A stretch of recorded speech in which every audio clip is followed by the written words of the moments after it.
Apa tujuan dan maksud Allah menurunkan syariat Islam? Jadi syariat itu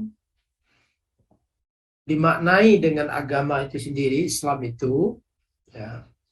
Maqasidus syariah dimaknai dengan Islam itu sendiri dan juga dimaknai dengan yang berkaitan dengan hukum-hukum Islam atau syariah dalam pengertian yang minimize, yang kecil. Islam itu akidah, syariah, dan muamalah.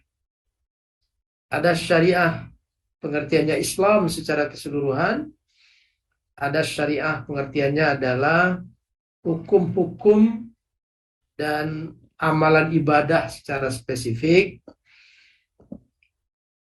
Itu yang dimaksud dengan syariah. Nah, maka maqasidus syariah adalah persoalan umat Islam secara keseluruhan. Misalnya,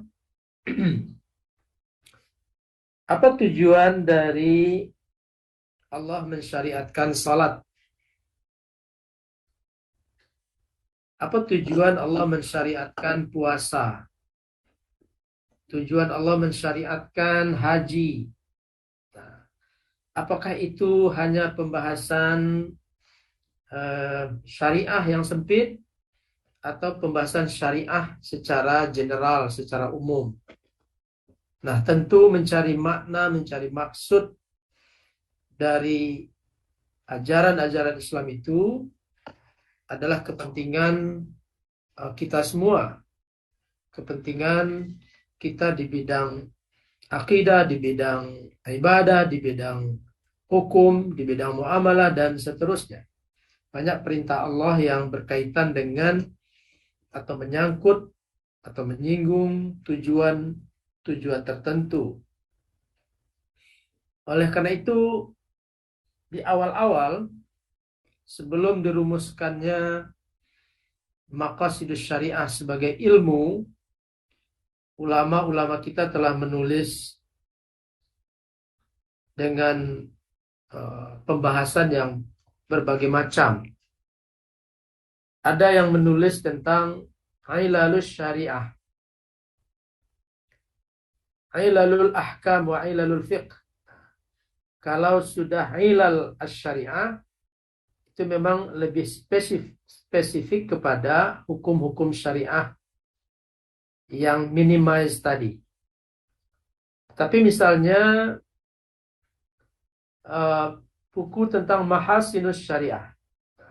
Mahasinus syariah berarti kebaikan, keindahan dari Islam. Ya, keindahan dari Islam. Ada juga al-i'lam bi manaqibil Islam. Al-i'lam bi manaqibil Islam. Penjelasan tentang kemuliaan, keagungan Islam. Jadi ini jawaban dari pertanyaan maqasid itu bidang apa? Maqasid itu adalah bidangnya seluruh yang masuk dalam lingkup Islam dan nanti juga bisa bidangnya bidang syariah yang lebih spesifik. Saya coba share.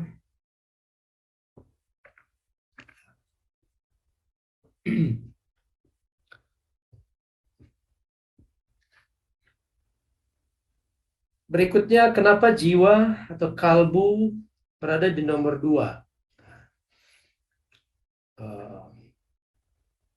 Penomoran ini tentu tidak ada yang baku. Ya. Imam Al-Ghazali membuat penomoran itu memulainya dengan agama. Hifdzuddin. Baru kemudian hifdzu an-nafs. Menjaga jiwa. Tetapi ulama kita yang lain itu memulainya dengan hifdzun nafs. Ya. Memulainya dengan menjaga jiwa. Menjaga akal. Dan kemudian yang ketiga baru menjaga keagamaan. Artinya penomoran ini tidak betul-betul spesifik, tapi sudah menjadi tradisi dan kebiasaan. Penomoran yang dilakukan oleh Imam Al-Ghazali itu seperti itu. Hifdzuddin, hifdzun nafs, hifdzul akal, menjaga akal, dan seterusnya. Ar-Razi meletakkan jiwa pertama, menjaga jiwa, dan seterusnya. Jadi tidak ada yang bisa dikatakan baku dalam meletakkan penyebutan yang pertama, kedua, dan seterusnya. Tetapi para ulama kita sepakat bahwa 5 hal ini dianggap sebagai hal-hal yang wajib dijaga. Ya, hal-hal yang wajib dijaga. Dan kita juga sudah menjelaskan bahwa pembagian yang dibuat oleh Imam Al-Ghazali ini mengalami pengembangan. Bahkan dikatakan ya, bahwa 5 hal yang wajib dijaga itu masih masuk kategori menjaga atau masuk kategori individu, yang berkaitan dengan individu. Menjaga agama yang berkaitan dengan individu. Menjaga jiwa berkaitan dengan jiwa individu. Menjaga akal individu. Dan seterusnya. Dalam pengembangan, seperti yang kemarin kita presentasikan, konsep dari Jamaluddin Atiyah, bahwa pembagian Al-Ghazali ya, masih masuk kategori menjaga individu. Lalu dikembangkan oleh Jamaluddin Atiyah menjadi menjaga keluarga. Jadi ada hal-hal yang wajib dijaga, ya, tidak saja individu, jiwanya individu, akalnya individu, hartanya individu, tetapi sudah dikembangkan menjadi keluarga. Lalu juga ditingkatkan menjadi menjaga hal-hal yang berkaitan dengan umat. Dan yang terakhir, menjaga hal-hal yang berkaitan dengan kemanusiaan. Jadi maqasidus syariah tidak hanya menyangkut individu, tapi juga menyangkut keluarga, menyangkut umat Islam, dan menyangkut kemanusiaan secara keseluruhan. Jadi begitu. Tidak ada yang fix apakah jiwa dahulu atau agama dahulu. Ini tergantung cara pandang dari ulama-ulama kita. Tapi 5 hal itu disepakati adalah hal-hal yang penting untuk dijaga. Ada satu hal lain, ada satu poin lagi, misalnya hifdzu al-ard, menjaga kemuliaan. Ada yang menambahkannya menjadi 6, ada yang memasukkan al-ard, harga diri dan kemuliaan itu ke hifdzu an-nasal, keturunan. Kemudian pertanyaan tentang maqasid bidang HAM, pendidikan, psikologi, ekonomi, dan ta'awun.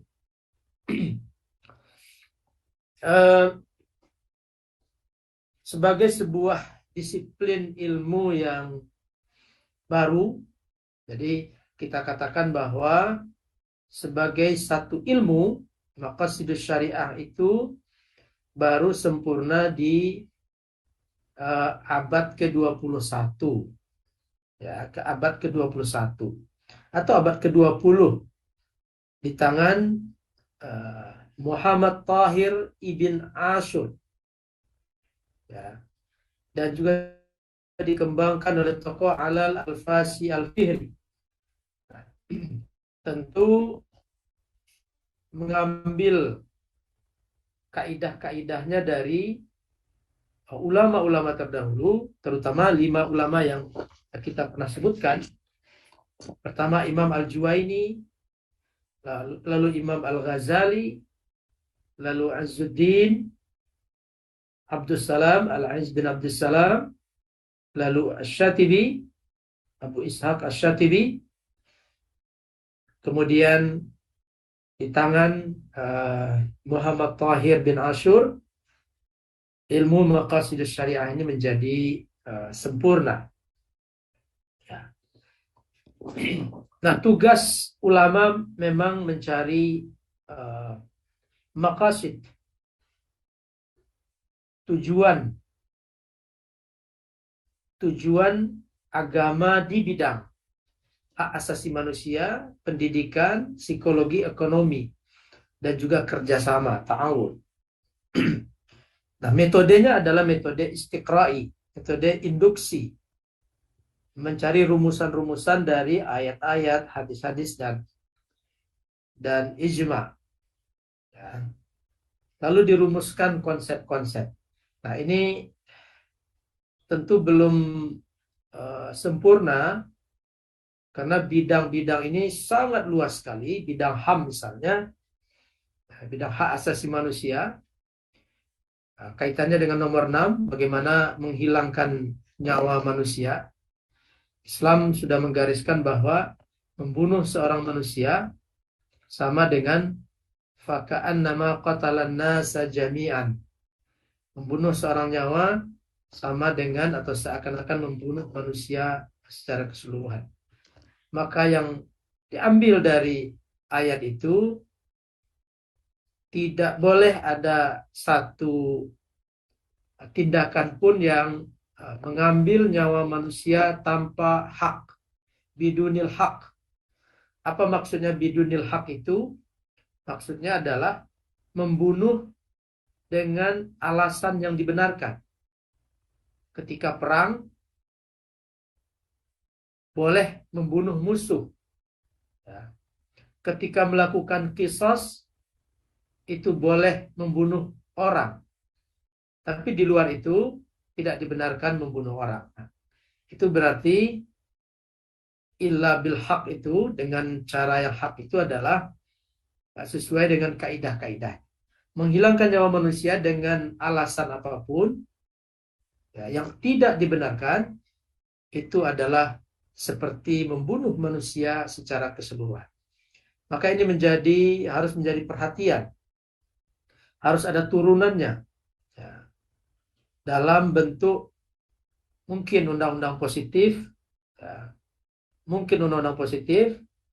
ya, diturunkan kaidah-kaidah seperti ini, karena maqasid ini tentu sifatnya tidak sifatnya normatif. Hukum-hukum ini sifatnya normatif, kecuali dia menjadi hukum positif. Begitu juga di dunia pendidikan, ya, konsep-konsep pendidikan. Apa yang perlu dilakukan dalam bidang pendidikan. Psikologi juga begitu. Psikologi ini, kalau kita berbicara ilmu psikologi, itu cenderung basis keilmuannya adalah masyarakat Barat.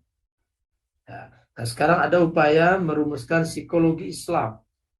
Nah, psikologi Islam itu ini adalah upaya besar yang luar biasa, sehingga menurunkan kaidah-kaidah psikologi, ya, mazhab-mazhab, aliran-aliran psikologi yang tentu berbeda dari aliran-aliran yang ada.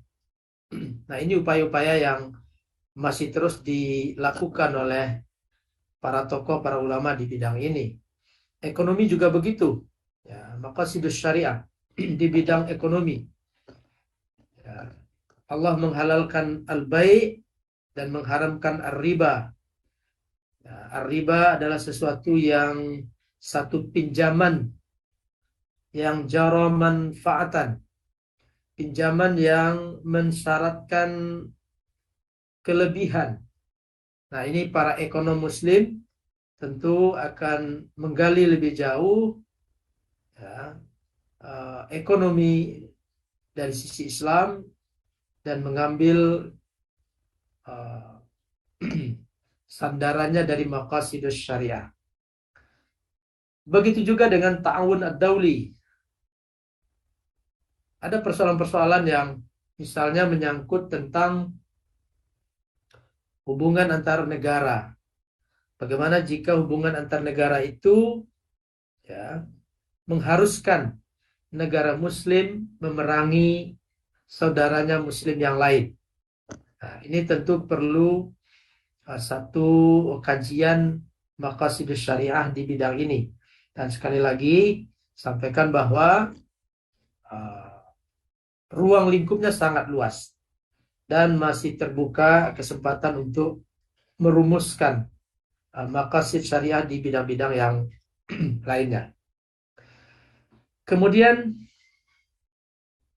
akal dan kalbu, ini bagian yang akan kita bahas juga dalam apa namanya materi kita hari ini tentang akal dan kalbu, terutama akal dan wahyu, bagaimana meningkatkannya dan seterusnya. Poligami adalah syariat, dan sebagai syariat siapapun dari umat Islam wajib mengimaninya, ya.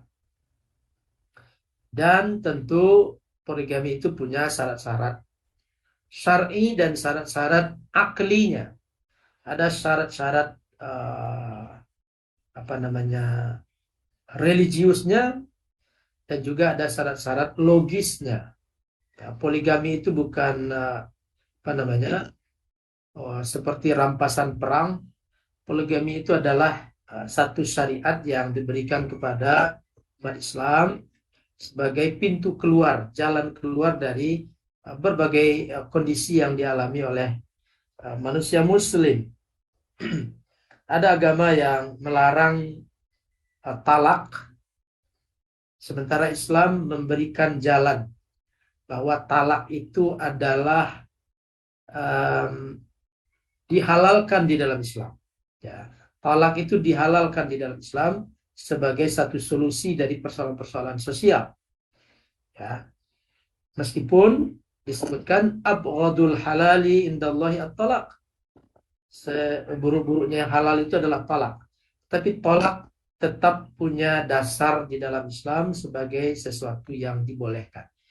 Begitu juga dengan poligami, dan pembahasan tentang ini tentu beragam. Bagaimana menjelaskannya? Ya, tugas kita hanya menyampaikan al-balagh. Ya, tugas kita menyampaikan pemahaman itu adalah otoritas Allah Subhanahu wa taala dan juga manusia yang bersangkutan. Nah, ini sekedar kembali ke pendapat Muhammad Thahir bin Ashur bahwa yang berkaitan dengan ruang lingkup maqasid. Agama bukan sekedar memperbaiki keyakinan, memperbaiki amal ibadah, tetapi juga kemaslahatan manusia secara sosial. Ini penjelasan tambahan dari maqasid itu bidangnya apa? Bidangnya seluruh kehidupan manusia, itu ranah dari maqasidus syariah.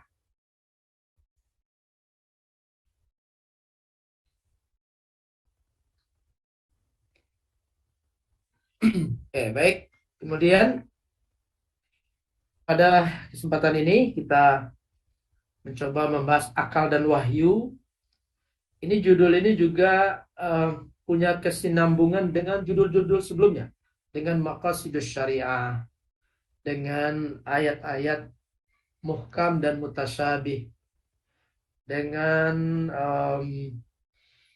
apa lagi itu? Dengan judul-judul yang sebelumnya juga sudah kita bahas.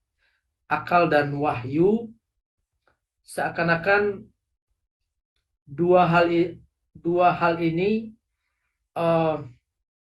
berbeda, atau seakan-akan ini dua hal yang mesti dipertentangkan, atau sebagian orang senang mempertentangkannya atau membenturkannya, atau ada yang cenderung memuja akal dan melemahkan wahyu. Begitu juga ada yang hanya berpatokan kepada wahyu dan merendahkan akal. Nah, sikap-sikap seperti ini tentu perlu diberikan penjelasan bahwa sikap-sikap seperti itu adalah ekstremis di dalam beragama. Ya, ekstremis di dalam beragama. Kita kembali ke Muhammad Tahir bin Ashur. Ya, tadi sudah kita jelaskan siapa Muhammad Tahir bin Ashur.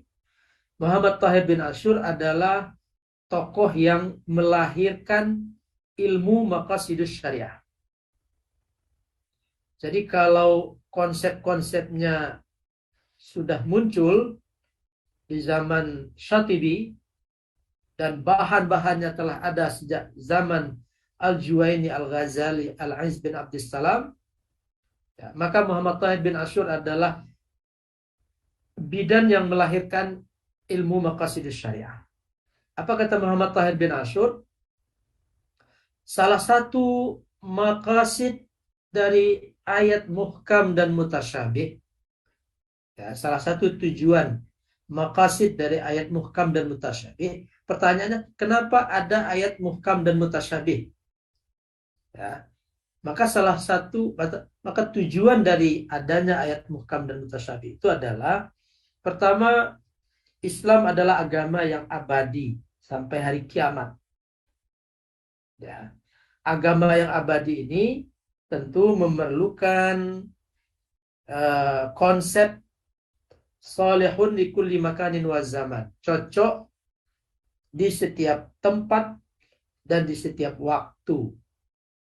Agama ini tidak jumud, tidak statis, tetapi agama ini fleksibel.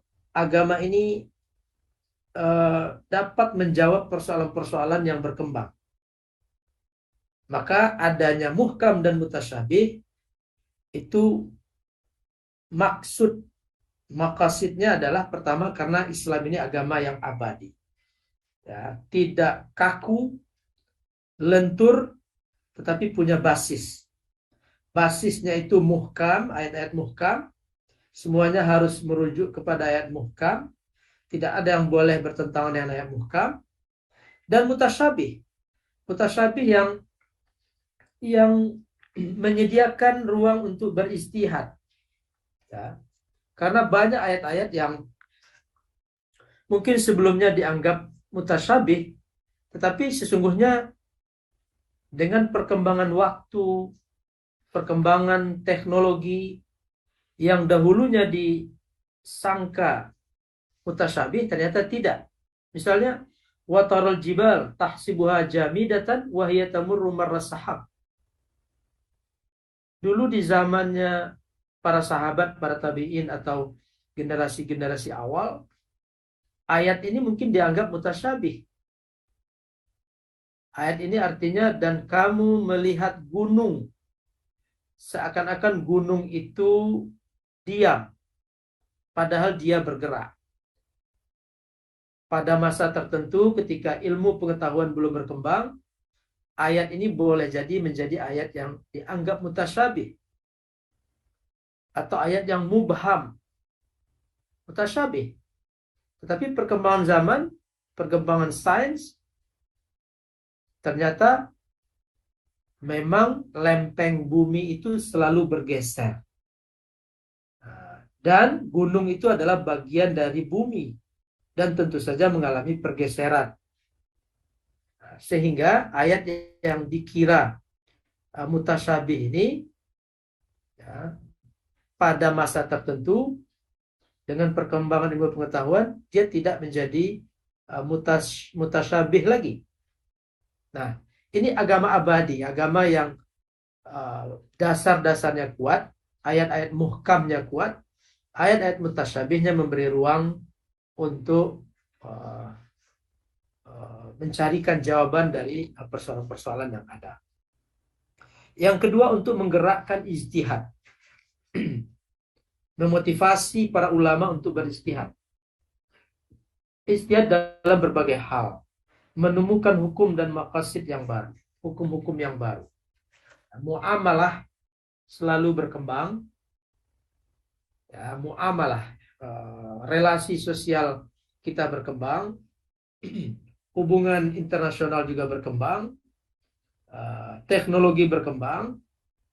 Nah, dengan adanya ayat-ayat mutasyabih, salah satunya itu mendorong para ulama untuk melakukan ijtihad dan menemukan hukum-hukum yang baru, menemukan hukum-hukum yang baru dan menemukan maqasid yang baru. Tidak ada istilah berhenti dalam menemukan maqasid. Ya. Tidak ada istilah berhenti dalam menemukan maqasid karena terutama dari ajaran agama itu sendiri, karena sebagaimana dikatakan oleh Ibnu Qayyim al-Jauziyah, asy-syariah kulluha masalih. Syariat itu semuanya maslahat. Dan maqasid itu tujuannya adalah menemukan maslahat dari syariah. Jadi ini maqasid dari ayat muhkam dan mutasyabih. Menggerakkan ijtihad artinya menggerakkan energi intelektual, menggerakkan intelektualitas. Nah, menggerakkan intelektualitas itu artinya menggerakkan akal fikiran untuk menemukan hukum dan maqasid. Kata akal tidak ditemukan dalam Al-Quran. Yang ditemukan, ya, akal dalam pengertian kalau filsafat itu ada jauhar dan arad. Jauhar, sesuatu yang eksis, benda, tidak ditemukan dalam Al-Quran. Yang ditemukan adalah kata kerja dari akal itu sendiri, yaitu ta'qilun.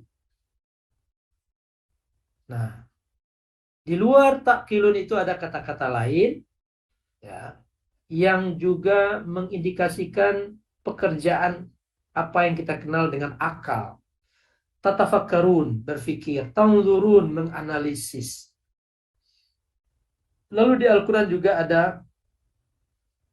kata an-nuha, ulun nuha, ulul albab, al-lubbu, an-nuha, al-lubbu, al-qalb, al-hijr, al-fikr, al-fiqh, al-basar. Semuanya berkaitan dengan pemahaman atau pengetahuan. Ini satu ayat, afala yatadabbaruna al-Qur'an am ala qulubin aqfaluha. Ini contoh dari qalb. Jadi ada pertanyaan akal dan qalb. Apakah mereka atau kenapa mereka tidak mentadabburi Al-Quran? Tadabbur itu maknanya adalah mendalami Al-Quran, mencari makna-makna terdalam daripada Al-Quran. Apakah karena hati-hati mereka terkunci, qulubun am ala qulubin aqfaluha, atau karena hati mereka terkunci? Di sini ada kata qulub, qalbun. Dan di sini kita menemukan bahwa qalbun dalam terminologi Islam atau kalbu dalam terminologi Islam adalah benda untuk berpikir. Kalau aklun atau akal tidak ada di dalam Al-Quran, tetapi qalbun atau kalbu itu justru ada. Ya. Dan itu alat untuk berpikir. Ya. Lahum qulubun la yafqahuna biha. Di ayat lain, manusia punya kalbu, tapi tidak dipakai untuk memahami, mengetahui, berpikir, dan seterusnya. Oke, jadi kita kembali akal, kata benda akal itu tidak ada di dalam Al-Quran, tapi kata kerjanya ada. Nah, ini kata kerjanya. Atamuruna an-nasa bil birri wa tansawna anfusakum wa antum tatluna al-kitab afala taqilun. Ini kata kerja dari akal, afala taqilun.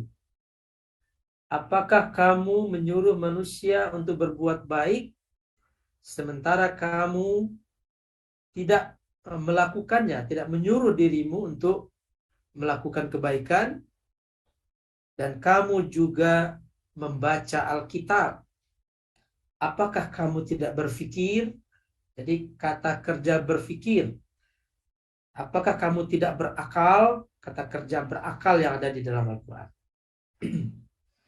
Ufil lakum walima ta'buduna min dunillahi afala ta'qilun. Sama, afala ta'qilun.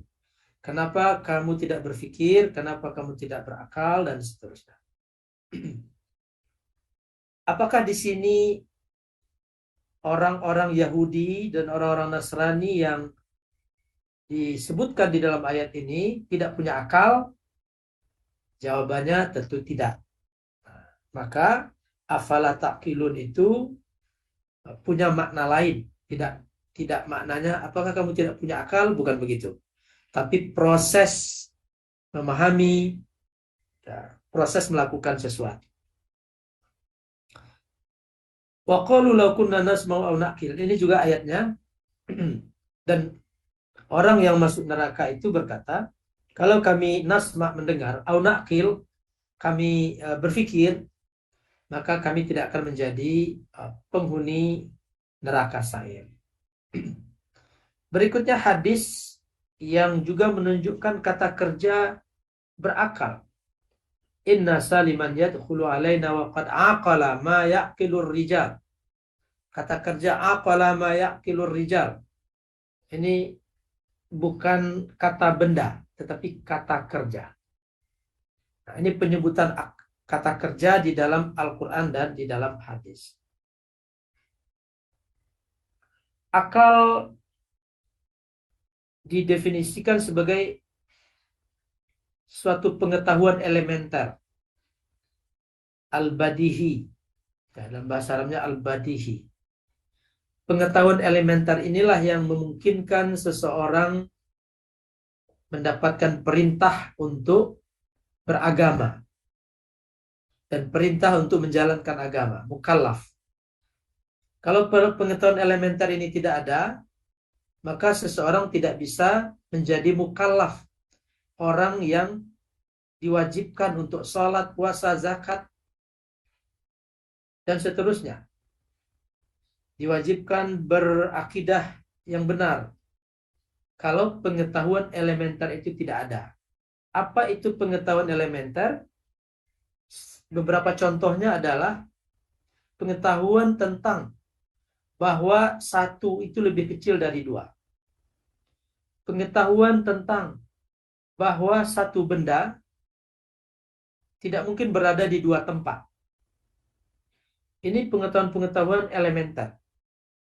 Dan akal, orang berakal itu diantaranya punya pengetahuan elementer. Dan tentu ada pengembangannya. Punya kemampuan untuk menganalisis, mencari dalil, berargumen, dan lain sebagainya. Al-Ghazali, Imam Al-Ghazali, Abu Hamid Al-Ghazali mengatakan bahwa akal itu adalah semacam energi dalam diri manusia yang membimbing manusia di tengah alam semesta. Bahasa Arabnya quwwatun nuraniyatun liktisyafil haqaiq. Kekuatan yang energi yang ada di dalam diri manusia yang menerangi, membimbing manusia untuk menemukan hal-hal yang diperlukannya, menemukan banyak hakikat. Nanti ada menemukan hal-hal yang bersifat alamiah. Di alam semesta ini kan ada yang alamiah, ada yang berkaitan dengan manusia, hewan adalah bagian dari alam. Nah, akal membimbing manusia untuk menemukan hal-hal yang ada di dalam alam semesta. Masih menurut Imam Al-Ghazali, akal adalah fondasi dan syariat adalah bangunan. Akal adalah fondasi, syariat adalah bangunan. Bangunan hanya bisa berdiri di atas fondasi. Fondasi tanpa bangunan tidak ada gunanya. Bangunan tanpa fondasi tidak bisa berdiri. Itulah hubungan antara akal dan syariat. Bahasa lain akal dan wahyu. Kita di sini dipakai syariat, maknanya adalah wahyu. Maknanya lagi adalah agama, maknanya lagi adalah Islam. Akal adalah basarun, penglihatan, dan syariat adalah cahaya, nur. Mata bisa melihat kalau ada cahaya. Cahaya bisa dilihat kalau ada mata. Tidak mungkin mata bisa melihat sesuatu jika sesuatu itu tidak mengirim sinyal cahaya. Syariat adalah cahaya, ya, yang bisa dilihat oleh akal. Akal adalah lampu dan syariat adalah minyak atau apa namanya, apinya. Ya. Akal adalah syariat dalam diri dan syariat adalah akal di luar diri. Nah, ini juga ungkapan Al-Ghazali untuk menjelaskan bahwa akal dan syariat itu adalah ciptaan Allah yang berguna bagi manusia. Akal adalah petunjuk yang ada di dalam diri dan syariat adalah akal yang ada di luar diri. Kedua-duanya harus sinkron. Kedua-duanya menjadi sesuatu yang tidak bisa dipisahkan. Tidak mungkin menjadi pemuja akal dan juga tidak mungkin menjadi orang yang mengabaikan akal. Karena akal lah yang akan memahami syariat, akal lah yang memahami perintah-perintah, akal lah yang akan merumuskan maqasidus syariah. Maqasid syariah itu hanya mampu dieksplorasi, dilahirkan oleh akal yang sehat dan yang murni. Ya. Akal yang tidak ditunggangi oleh hawa nafsu. Jadi di dalam diri manusia itu ada hawa nafsu yang tugasnya melayani tubuh. Tubuh manusia ini kalau tanpa hawa nafsu tidak ada yang melayaninya. Tidak ada yang memperhatikannya. Lalu nafsulah yang memperhatikan tubuh. Bagaimana tubuh ini senang, bagaimana tidak kepanasan, maka diperintahkanlah akal untuk menciptakan teknologi. Ya. Dan seterusnya. Kemudian di dalam diri kita juga ada jiwa. Jiwa itu juga seperti tubuh. Tubuh ini kalau tidak ada energi, dia tidak bisa melakukan apa-apa. Dan dia tidak bisa menservis dirinya sendiri. Karena dia lebih dekat ke benda mati. Lebih dekat, bukan benda mati. Nah, jiwa juga sesuatu yang sesungguhnya statis. Yang menjadikannya bermakna itulah kalbu. Ya.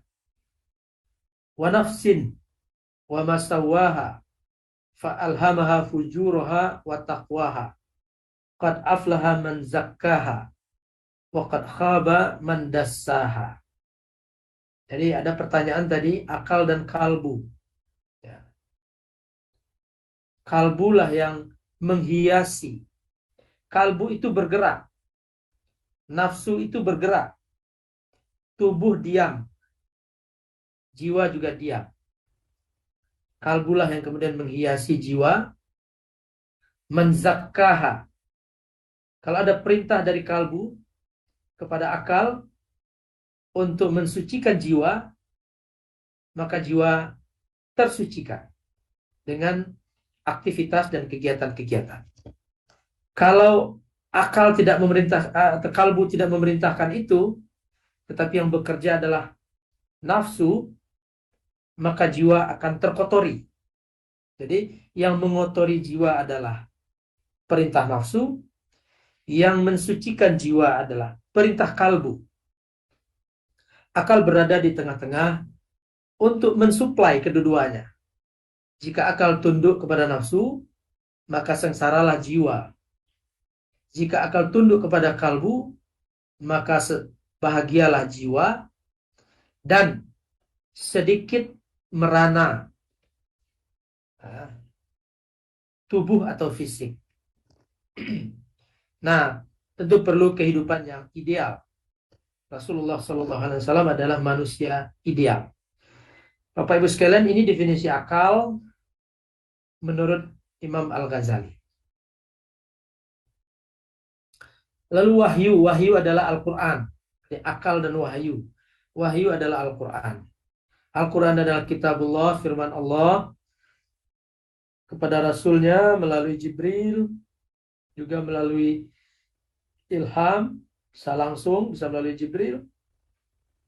Dan Al-Quran yang kita kenal hari ini. Al-Quran yang kita kenal hari ini. Di dalam Al-Quran itu ada persoalan-persoalan akidah, lalu memunculkan ilmu, namanya ilmu usuluddin, dasar-dasar agama.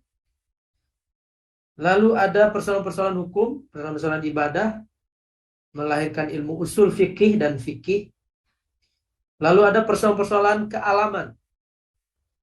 Persoalan-persoalan kealaman. Wasyamsu tajri li mustaqarril laha. Matahari beredar pada garis edarnya. Yukawwirul lail 'alan nahar. Dan seterusnya. Ini adalah persoalan-persoalan kealaman yang melahirkan sains. Ada dialektika menghadapi orang-orang yang tidak meyakini kebenaran Al-Quran, ya, dengan menggunakan argumen, maka lahirlah ilmu kalam. Lalu akhlak. Dalam akhlak itu terkandung persoalan-persoalan sosial, persoalan-persoalan politik. Akhlak juga melahirkan tasawuf dan juga berkaitan dengan sejarah. Relasi wahyu dan akal dan wahyu. Ada sekelompok orang yang hanya berpatokan kepada wahyu dan memandang rendah terhadap akal. Nah, ini dikenal dalam tradisi keilmuan Islam sebagai an-nususiyun atau tekstualis. Tekstualis ini cenderung atau lebih banyak didominasi oleh ahlul hadis, ya, dan kelompok zahiriyah yang berpegang kepada zahir daripada nas. Apakah ada ahlul hadis yang tidak tekstualis? Ada, ya. Ahlul hadis yang tidak tekstualis. Tetapi lebih banyak ahlul hadis itu tekstualis, berpegang kepada nas. Ya.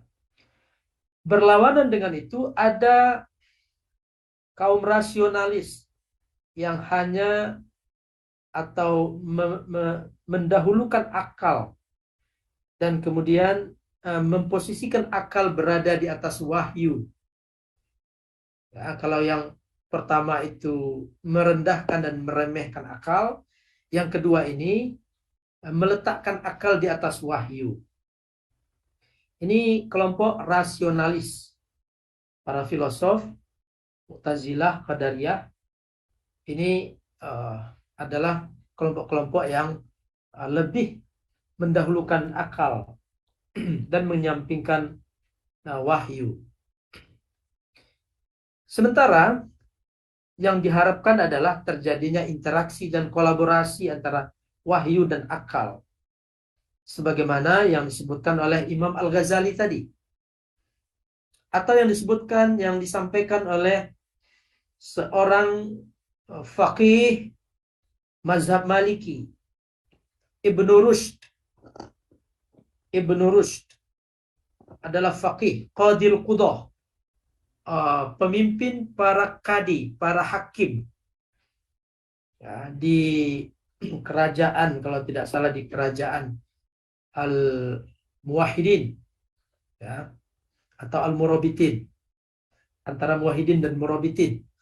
Ibnu Rushd dikenal dengan faqih dan juga dikenal dengan filosof muslim.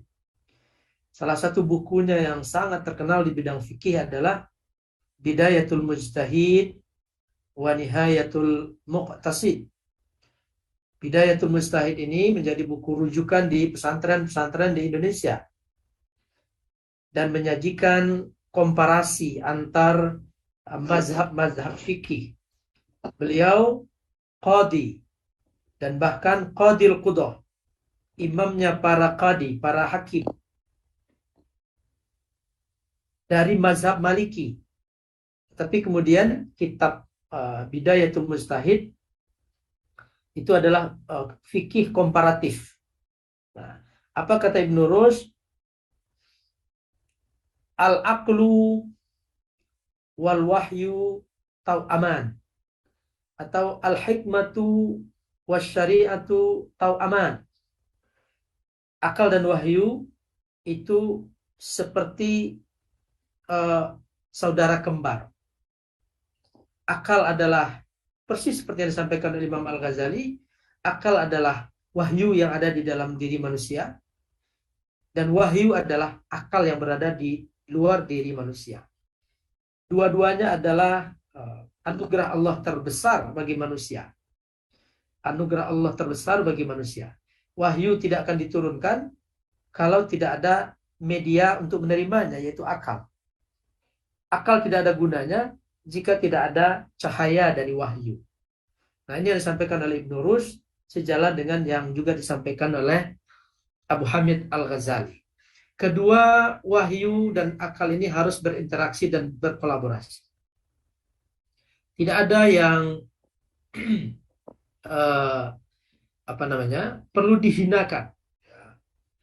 Akal yang dikuasai oleh nafsu tentu produknya buruk. Akal yang disetir oleh hawa nafsu tentu tidak sejalan dengan wahyu. Tapi akal yang dibimbing mendapat pencerahan dari kalbu atau wahyu, tentu produknya adalah peradaban Islam. Peradaban Islam ini adalah hasil dari kolaborasi wahyu dan akal. Dari mana ulama-ulama itu beristihad kalau bukan sumbernya dari Al-Quran dan Sunnah? Bagaimana dia beristihad kalau akalnya tidak tajam, analisisnya tidak tajam? Bagaimana menemukan maqasid syariah itu kalau akalnya tidak kuat? Jadi akal yang kuat, tajam, analitis, ya, itu menghasilkan peradaban Islam. Dan peradaban Islam itu ya, sudah berdiri terutama di zaman-zaman keemasan. Kapan zaman keemasan Islam? Zaman keemasan Islam adalah sejak Nabi Muhammad SAW diutus dan berhasil mendirikan sebuah masyarakat Muslim di Madinah. Lalu diikuti oleh para sahabat, Khulafaur Rasyidun, dan kemudian diikuti oleh peradaban-peradaban yang dibangun oleh dinasti Umayyah dan dinasti Abbasiyah. Itulah masa keemasan Islam. Dan itulah masa kemodernan Islam. Setelah masa kemodernan, datang masa kemunduran. Hari ini bukan masa kemodernan Islam. Ini mungkin ada yang membuat klasifikasi sejarah peradaban Islam. Ada yang mengatakan sejarah Nabi masa klasik, lalu Bani Abbasiyah masa keemasan, hari ini adalah zaman kemodernan. Itu adalah klasifikasi yang keliru. Peradaban Islam itu, modernnya itu adalah ketika Rasulullah membangun satu peradaban di Madinah, dan di situ Rasulullah menghilangkan strata sosial, menghancurkan berhala-berhala status sosial. La fadla li arabiyyin ala a'jamiyyin illa bittaqwa. Tidak ada keutamaan bagi Arab di atas orang asing, di atas orang hitam berkulit hitam, di atas orang berhidung pesek, dan seterusnya, illa bittaqwa.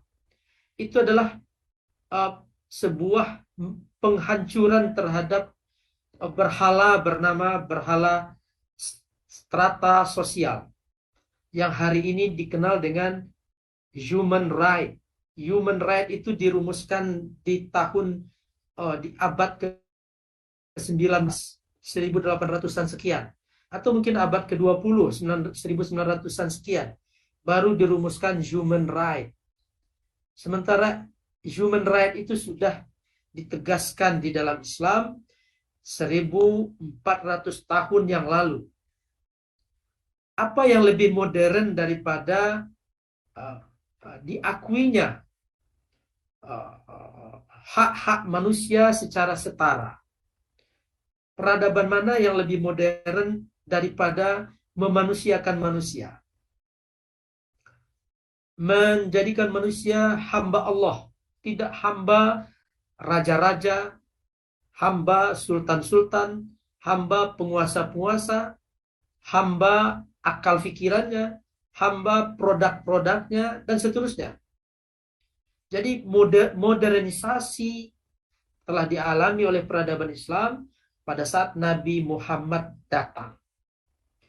Lalu modernisasi peradaban berikutnya terjadi pada dinasti-dinasti dan kerajaan-kerajaan Islam.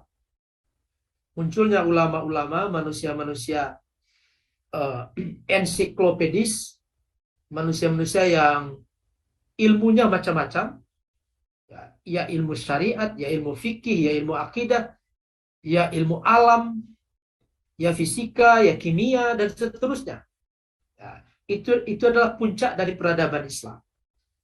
Lalu masa kemunduran. Hari ini umat Islam di abad ke-20, mulai dari abad ke-15, 16, 17, 18, 19 adalah era kemunduran sampai hari ini, bukan era zaman modern. Yang modern itu adalah peradaban non-muslim, dan kita adalah konsumen dari peradaban yang modern itu. Jadi tidak perlu dibolak-balik. Yang modern dari abad ke-18, 19, 20, 21 itu adalah peradaban barat. Modern dengan sainsnya. Umat Islam adalah konsumen. Umat Islam baru bisa merdeka dari para penjajah, imperialis. Penjajahan yang sudah masuk, kalau Indonesia dijajah 3,5 abad, tentu itu di 1800-an atau 1700-an penjajahan itu dimulai. Ketika negeri-negeri muslim merdeka dari para penjajah, itu bukan zaman modern. Itu zaman baru keluar dari cengkeraman penjajah. Dan setelah itu kita menjadi konsumen dari peradaban barat. Konsumen dari banyak hal.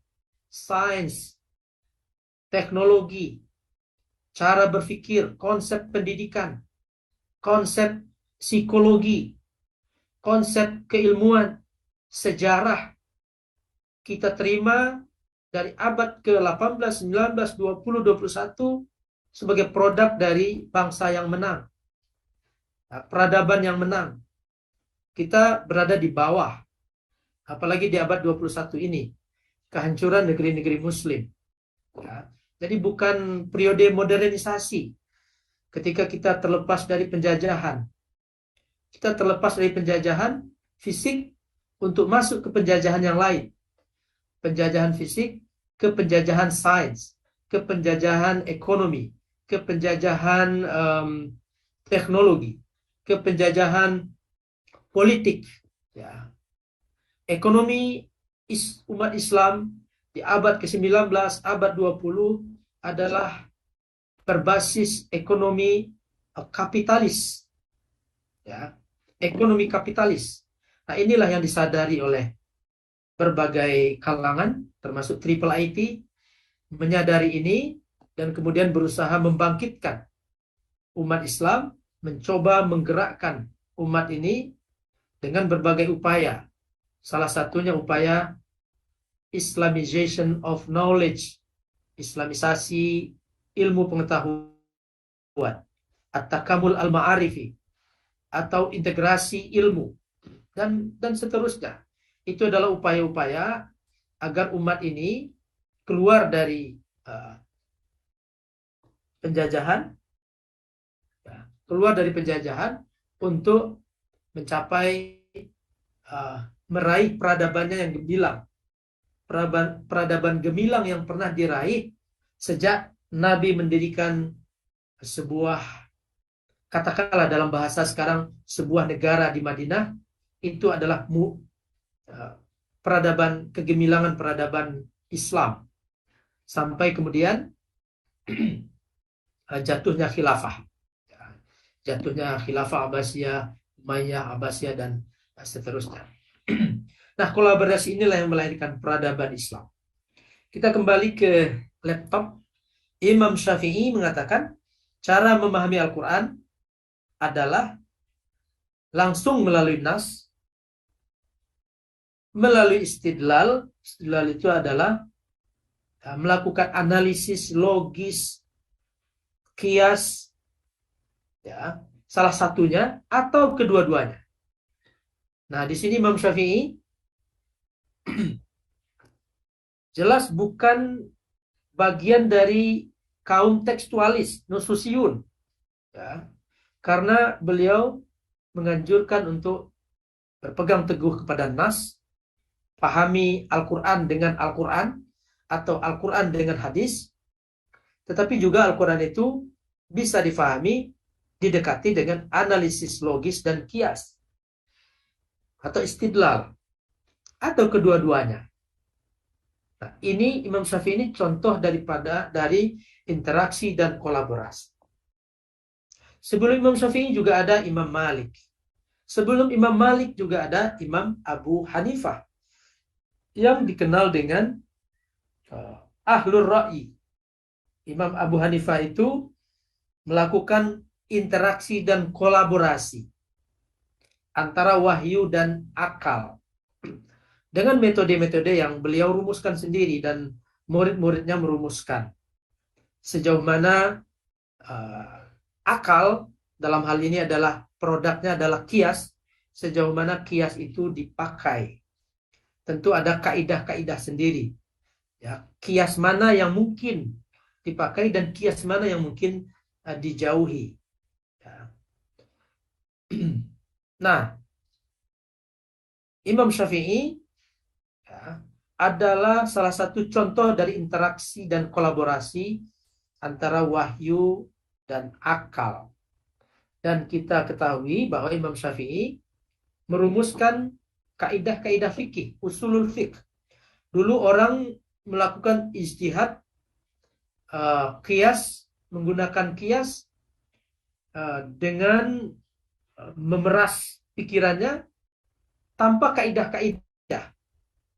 Nah, karena ini dikhawatirkan bahayanya, maka ulama-ulama mulai merumuskan qanunut ta'wil, ya, qanunul qiyas, qanunut ta'wil, merumuskan itu. Ada, nah, tadi sudah kita katakan tidak semua ahlul hadis itu tekstualis, ya. Ada Abu Bakar Ibnu Al-Arabi, ya, dari ahli hadis yang merumuskan qanunut ta'wil, sebagaimana Imam Al-Ghazali juga merumuskan qanunut ta'wil. Ijtihad menurut Imam Syafi'i adalah melakukan analisis logis, dan juga kita kenal dengan kias, untuk menemukan dalil-dalil atau dipakai sebagai dalil. Bapak Ibu sekalian, ini 10 model informasi Al-Quran menurut Muhammad Tahir Ibn Ashur, peletak Maqasidus Syariah. Di dalam Al-Quran itu ada 10 kategori ini menurut Muhammad Tahir bin Ashur. Pertama, informasi yang general. Hanya Allah yang tahu makna, maksud, dan artinya. Di antaranya adalah tentang persoalan kiamat, hari kiamat. Seperti apa kiamat itu, kapan datangnya, lalu ba'ath itu seperti apa, hari berbangkit itu seperti apa, al-mizan itu seperti apa, kemudian ada awan yang melindungi di akhirat itu seperti apa, ya. Ru'yatullah itu seperti apa, menurut Tahir bin Ashur adalah persoalan-persoalan yang hanya Allah yang mengetahui. Kalamullah itu juga seperti itu. Yang kedua, berpeluang melakukan takwil. Jadi ada ayat-ayat di dalam Al-Quran yang berpeluang untuk ditakwil menurut Muhammad Tahir bin Ashur. Nah, ini ketika kita masuk ke ranah takwil, itu artinya masuk ranah memberdayakan akal atau pikiran. Ada surat-surat di dalam Al-Quran yang diawali dengan huruf-huruf alif, lam, mim. Itu mutasyabihat dan berpeluang untuk ditakwil. Ada qaf, ada nun, ada alif, lam, ra, dan seterusnya. Itu berpeluang untuk ditakwil. Lalu ada firman Allah berbunyi wa kana arshuhu 'alal ma' wa huwa 'alal arsy istawa. Arash itu menurut Muhammad Tahir bin Ashur berpeluang ditakwil. Ya. Apa itu takwil? Takwil adalah mengemukakan makna di luar lafaz yang ada. Raja-raja itu punya arash. Jadi arash itu, paham kita arash itu singgasana. Tapi ketika arash itu dikaitkan dengan Allah Subhanahu wa taala, maka ini menurut Tahir bin Ashur berpeluang untuk ditakwil. Dan para ulama mutakallimun mencoba mentakwilnya.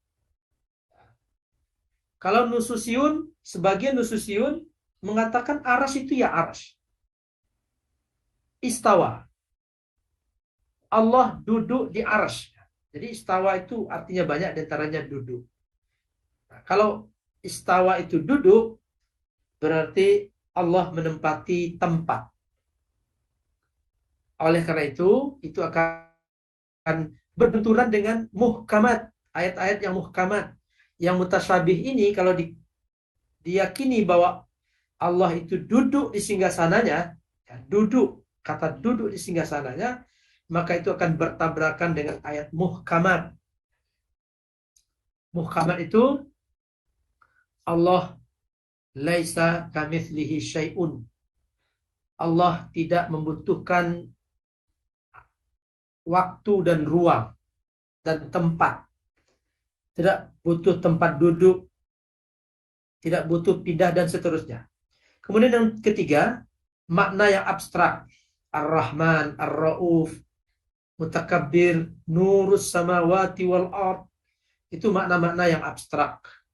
Yang Allah a'lam, Allah lebih mengetahui berkaitan dengan makna-makna yang abstrak ini. Makna yang sulit bagi selain ulama. Ini yang tadi kita sebutkan. Gunung bergerak. Wa kana arshuhu 'alal ma'. Ya. Arash Allah itu berada di atas air. Ini kan benda-benda semua. Ya, arash benda, air benda. Nah, ini sulit bagi orang awam dan juga tidak boleh diambil makna zahirnya karena akan membentur dengan ayat-ayat muhkam. Arasnya di atas awan dan seterusnya. Ada majas dan kinayah. Allah berfirman, "Was-sama banainaha bi'aidin." Ini majas dan kinayah. Sesuatu yang tidak zahirnya, harus difahami tidak zahirnya. Wa yabqa wajhu rabbika dzul jalali wal ikram. Wajah Tuhan, ini kinayah semua. Bi'ayunina, dengan mata kami, kata Allah Subhanahu wa taala. 6 lafaz Arab tidak dipakai Quraisy dan Ansar. Wa fakihati wa abba wala wala ta'aman illa min ghislin. Nah, ini kalimat-kalimat yang tidak dipakai oleh Quraisy dan Ansar. Mustalah agama yang baru bagi orang Arab, tayamum, riba. Umar mengatakan bahwa beberapa ayat riba turun sebelum Nabi wafat dan Nabi tidak sempat untuk menjelaskannya. Ya, ada beberapa ayat riba yang Nabi tidak sempat menjelaskannya. Uslub Arab. Ada yang mengira sebagai bagian dari mutasyabihat, tetapi itu adalah seni atau uslub seni bahasa Arab. Laisa kamitslihi syai'un. Kata-kata ka, huruf K itu ada seninya di dalam Arab sehingga dia tidak bisa dimaknai Allah tidak seperti sesuatu. Maka pertanyaannya, lalu Allah seperti apa? Itu kan pertanyaan logisnya. Tapi kalau orang mengerti uslub Arab, maka dia tidak akan bertanya, kalau Allah tidak seperti sesuatu, seperti apa? Itu tidak muncul. Kalau mengerti seni bahasa Arab.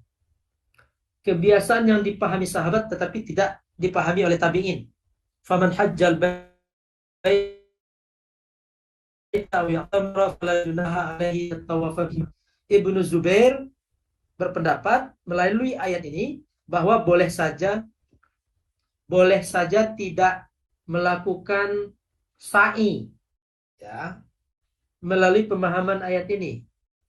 Sementara Aisyah menjelaskan kepada Ibnu Zubair ya, bahwa ada tradisi Arab yang tidak diketahui oleh Ibnu Zubair yang dilakukan ketika mereka melakukan tawaf, ya, melakukan tawaf, dan itu ayat ini menafikan itu. Kesepuluh, pemahaman yang lemah. Yauma yukshafu an saqin. Ini ada ayat-ayat yang kalau pemahamannya lemah, maka dia akan terjerumus kepada tajsim, memberi Allah itu seperti punya jisim, punya tubuh, punya organ. Itu muncul karena pemahaman yang lemah terhadap mungkin bahasa Arab, kebiasaan, uslub Arab, mustalah, dan lain sebagainya. Kita sedikit kembali kepada ayat takwil. Ini ayatnya tentang ayat mutasyabihat dan muhkamat. Bagi yang mengatakan bahwa hanya Allah saja yang tahu takwil mutasyabihat, maka mereka melarang takwil dalam bentuk apapun. Ya, melarang takwil dalam bentuk apapun. Tetapi kalau mereka meyakini bahwa yang mengerti takwilnya itu Allah dan ar-rasikhuna fil ilmi, maka bekerjalah mekanisme takwil. Dan tadi yang kita bicarakan di atas itu adalah persoalan takwil, persoalan qiyas, di mana ulama-ulama kita terdahulu menggunakan akal untuk melakukan takwil dan juga melakukan qiyas, ya, berbagai macam qiyas, ya, untuk menemukan kaidah atau hukum-hukum yang baru. Nah, ini sedikit saja bahwa at-tawafuqu bainal mutlaq wan nisbi. Takwil itu adalah proses integrasi penyatuan antara yang mutlak. Apa itu mutlak? Mutlak adalah ayat-ayat muhkam. Ayat-ayat yang sudah fix, ya, muhkam, disatukan dengan sesuatu yang nisbi. Takwil itu adalah proses ijtihadi. Qiyas itu adalah proses ijtihadi. Nah, takwil adalah upaya untuk mensinkronize, mengintegrasikan, dan mengkolaborasikan antara yang mutlak dengan yang nisbi. Nah, ini contoh Abu Bakar ibn al-Arabi masuk kategori salafi dalam pengertian cenderung kepada an-naqal, cenderung kepada nas, dan juga Abu Hamid Al-Ghazali cenderung kepada kedua-duanya. Ya. Abu Hamid Al-Ghazali ini sulit untuk mendefinisikan beliau ini siapa. Maksudnya beliau ini ulama bidang apa? Karena beliau menguasai banyak bidang. Bidang fikih dan usul fikih, bidang kalam, bidang tasawuf, bahkan juga filsafat, mantik, dan lain sebagainya. Saya menulisnya di sini sebagai kalami, sebagai ulamaul kalam, kalam Asy'ari.